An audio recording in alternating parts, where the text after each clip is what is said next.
Muito boa noite, cá estamos para mais um Palavra Puxa Palavra.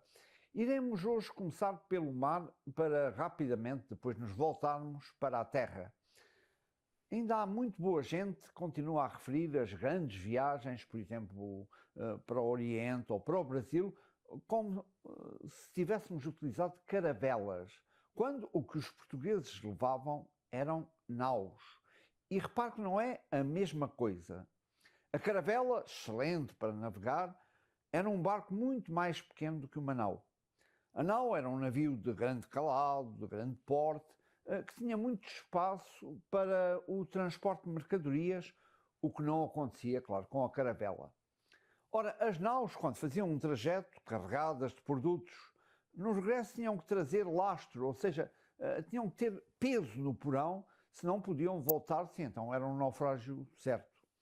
Isso explica, segundo os especialistas, um fenómeno que toda a gente considerava estranho. Na região de Setúbal, isto tanto na Serra da Arrábida como em frente na zona de Troia, aparecem plantas que não existem no resto do país e que são próprias da fauna nórdica. Ora, tudo isto tem a ver com os lastros dos navios que transportavam sal dessa zona para a Flandres, no norte da atual Bélgica, e de lá traziam produtos manufaturados menos pesados. Ora, era necessário lastro e isso fazia com que as sementes vinham na terra que servia de lastro.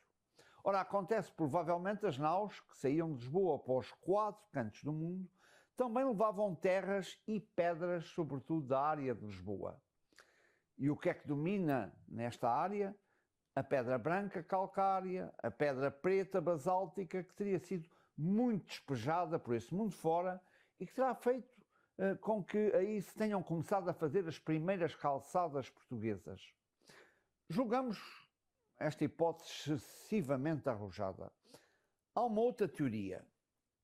A calçada portuguesa teria começado para impedir que um rinoceronte desfilasse pela cidade sem levar lama nas patas. Sim, isso mesmo.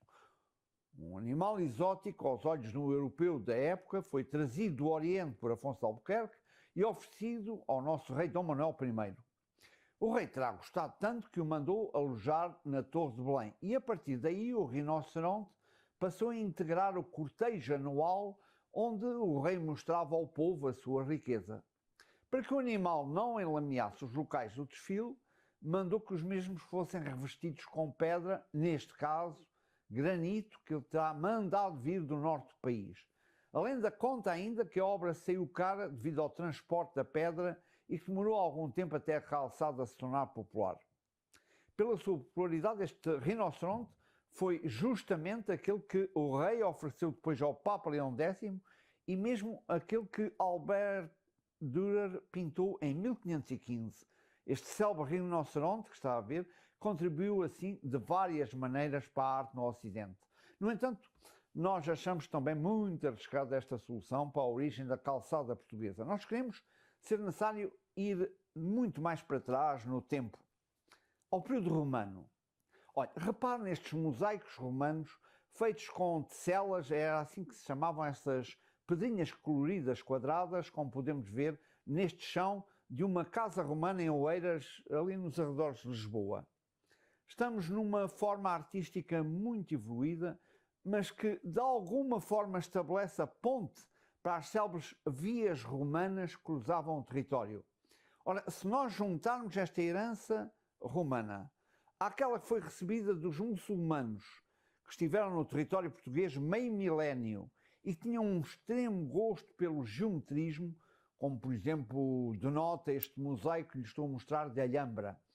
Vamos depois, se conjugarmos isto tudo, por exemplo, no século XVII, na fachada do convento de Santa Cruz, dos Carmelitas Descalços, na Mata do Bussaco, e repare, nós julgamos ter sido assim que se deram os passos para a moderna calçada portuguesa, cuja origem se situa nos meados do século XIX, com pedras irregulares, onde se juntaram as técnicas da calçada funcional, que era feita com pedras maiores utilizadas no calcetamento de ruas para trânsito de veículos, com a decoração herdada do mosaico.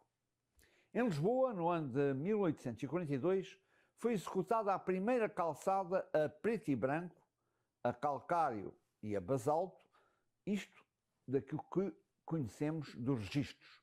O trabalho foi realizado por presos a mando do governador de armas do Castelo de São Jorge, era o tenente-general Eusébio Pinheiro Furtado. Juro que não é da minha família. O desenho, utilizado nesse pavimento, representando o mar num traçado simples, em zigue-zague, toda a gente gostou. Foi muito bem recebido e após este primeiro pavimento em calçada artística portuguesa, foram concedidas verbas a Eusébio Furtado para que os seus homens fossem pavimentar outra obra iniciada em agosto de 1848, que era toda a área da Praça do Rocio, que ficaria então concluída no final do ano seguinte. A calçada portuguesa, então, rapidamente se começa a espalhar por outras zonas da cidade de Lisboa e pouco depois por todo o país e pelas então colónias, subjacente a um ideal de moda e de bom gosto, tendo-se apurado o sentido artístico que foi aliado a um conceito de funcionalidade, originando verdadeiras obras-primas nas zonas próprias para os peões. Falemos um pouco da técnica. O revestimento de passeios, praças, pracetas e até a utilização destas pedras calcárias claras e escuras em obras de arte, colocadas de forma a criar desenhos, padrões e muitas vezes colocadas de forma desordenada, são, sem dúvida, hoje, uma das imagens de marca do nosso país. Vejamos algumas técnicas de base. Olha, comecemos por ver o que é a antiga calçada à portuguesa, que se caracteriza pelo talho e aplicação de pedras irregulares. Agora aqui tem o chamado malhete, cujo talho de pedra é irregular, mas que tem a tendência para se formarem polígonos, sobretudo pentagonais. Agora, a calçada portuguesa ao quadrado é a que se encontra mais abundantemente. Aqui a calçada afiada, com as pedras alinhadas em filas paralelas, e agora a calçada circular. E vou-lhe mostrar alguns motivos. O mar largo é o motivo mais emblemático da calçada portuguesa e aquele que é mais reproduzido no estrangeiro, como veremos. Aqui é o chamado leque florentino e agora o rabo de pavão. A calçada portuguesa resulta, portanto, do calcetamento com pedras de formato irregular ou regular, isto consoante a técnica, e geralmente de calcário branco e preto, que podem ser usadas para formar padrões decorativos pelo contraste entre as pedras de distintas cores. Claro que as cores tradicionais, como disse, são o preto e o branco, embora sejam populares também o castanho, o vermelho, o azul acinzentado, o amarelo. E no Brasil, como temos a oportunidade de ver, em certas regiões chegam-se mesmo a utilizar pedras em azul e em verde. Portanto, tudo depende dos materiais que existem na região. Assim, os mestres calceiros no Alentejo, por exemplo, podem utilizar o mármore ou mesmo o xisto e os do norte o granito. No entanto, a rocha mais comum para estabelecer o contraste entre o calcário branco até inícios do século XX era o basalto, tanto em Lisboa como noutras localidades, conservando-se ainda inúmeros tapetes de pedra com os dois tipos de rocha, isto é, com a rocha sedimentar e com a rocha vulcânica. Isto tanto em Lisboa como por todo o país. O basalto deixou de ser utilizado no continente porque é mais difícil de se trabalhar, é uma rocha muito dura e daí que se confunda a rocha que hoje mais se utiliza, que é o calcário negro. Muita gente confunde isto com o basalto. E de facto existe calcário de várias cores. Por outro lado, o basalto continua a ser a pedra mais utilizada na Madeira e sobretudo nos Açores, onde é abundante, sendo aí os desenhos executados a calcário branco. Vamos então ver alguns exemplos do que falamos. Vamos fazer uma viagem rápida de norte a sul do continente. Olha, vamos começar por esta bela calçada da Rua de Sedufeita no coração do Porto. Bonita, não é? E agora um saltinho até Lisboa, à Avenida da Liberdade. Olha, e agora em frente à Câmara Municipal, na Praça do Município. E aqui o Rocio, com o seu mar largo, e esta vista aérea do Chiado, de cortar a respiração, e já agora, por que não, um saltinho até ao Algarve, esta linda calçada de Faro. há um ponto que as une. Se reparou, o fundo é branco, o desenho é preto. Vamos agora, em poucos segundos, rapidamente até à Madeira, a praça do município da cidade do Funchal, em Leque Florentino, e agora com vento de feição, rápido até aos Açores. Esta linda calçada que se pode ver em Angra do Heroísmo, na Terceira. E aqui, um barco junto à Marina da Horta, no Faial, com um pico ao fundo. E passemos agora a São Miguel, as portas da cidade em Ponta Delgada e daqui para a Ribeira Grande.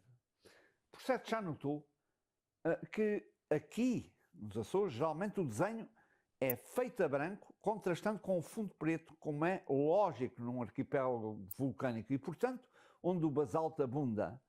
Nesta viagem, estávamos ainda há pouco na Ribeira Grande e não podemos partir sem ver a Praça do Imigrante, onde o globo terrestre, aqui visto por cima, é um verdadeiro hino à calçada portuguesa.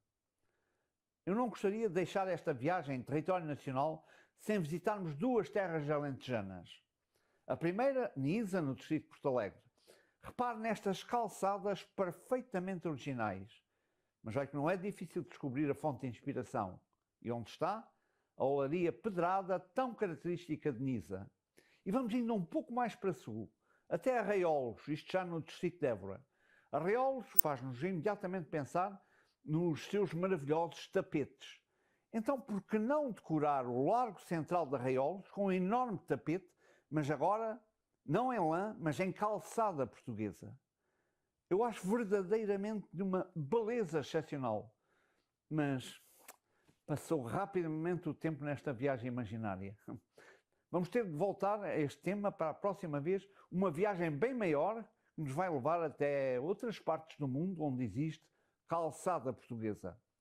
O nosso guia será Ernesto Matos, um fotógrafo excepcional que hoje nos acompanhou com algumas das imagens que lhe estivemos a apresentar, extraídas dos seus livros Calçada Portuguesa e Naves in Petri, que recomendo. Ernesto Matos, que talvez saiba, é coautor com Joaquina Pires do recente livro Montreal, Marcas Portuguesas, que recomendo igualmente.